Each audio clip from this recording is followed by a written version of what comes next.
All right, we made it. It is my pleasure to be able to announce to you that the 163rd session of the Southern Baptist Convention in the 176th year of its history has not been canceled. Thank you, Nashville, Tennessee. But is assembled here in Nashville, Tennessee, and it is now in order. We are Great Commission Baptist.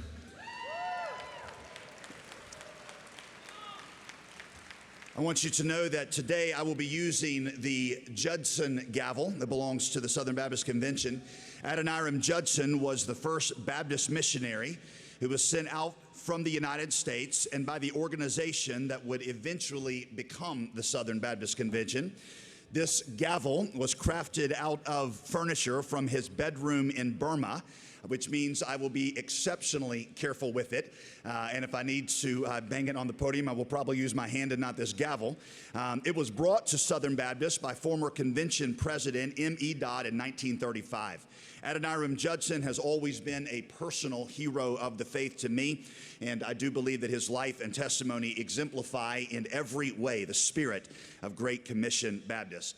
I wanted to, before we begin today, introduce to you our parliamentarians. There is a couple of familiar faces and also some new ones.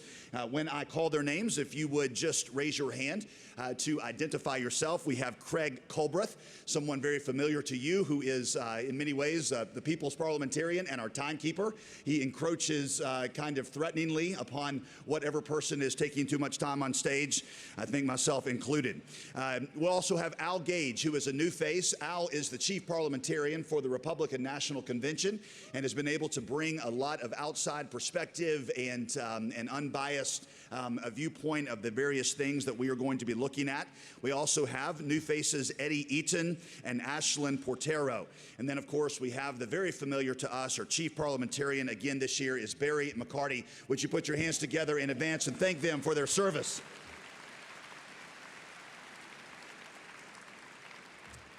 Couple of housekeeping things here as we get started. I want you to note that a printed explanation on how to make motions and resolutions and how to use the microphone system, which is probably, if you're new here, a lot more complex than it seems. That is all explained on page 4 of the first day's bulletin that you should have gotten when you came in.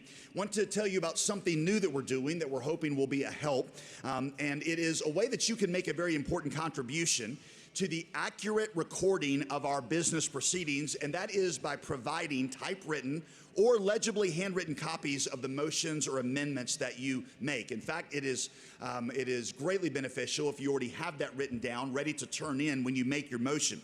You can also submit those electronically through the SBC Annual Meeting app.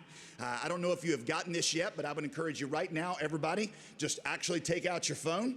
And if you use an iPhone, go to your app store and type in SBC Annual Meeting like I did earlier. If you have an Android, I'm not even sure how you use one of those things, okay? But look on with somebody who has an iPhone and SBC Annual Meeting, and there is something there called Resources. Under Resources, you will see instructions on how to actually turn in an electronic copy of your motion. You can also send it by email to recording secretary at sbc.net, or as always, you can bring a handwritten copy on 8.5 by 11 paper to the platform. Your name, your church, and your phone number should be included with your pre-submission. Now, one thing very, very important I need you to hear me say, okay? And I need you to hear me say it, so if somebody else says I didn't say it, you can tell them I heard him say it, okay? Pre-filing, emailing a motion does not constitute the act of making a motion. You still have to get to a microphone. You still have to be recognized in order, in the order of appearance in order to be able to make that motion. And that is, as always here in our custom, first come, first serve. If you are recognized, it will then be entered into our official record and not before then. This opening up electronically is simply a way to help with the official record and also the efficiency of our work together. And so, if you will, please take advantage of that convenience. Well, in accordance with the bylaws, the president has appointed the Committee on Committees He has appointed the Registration Committee. He has appointed the Committee on Resolutions and the tellers. These appointments appear in today's bulletin on page 20, pages 28 and pages 29.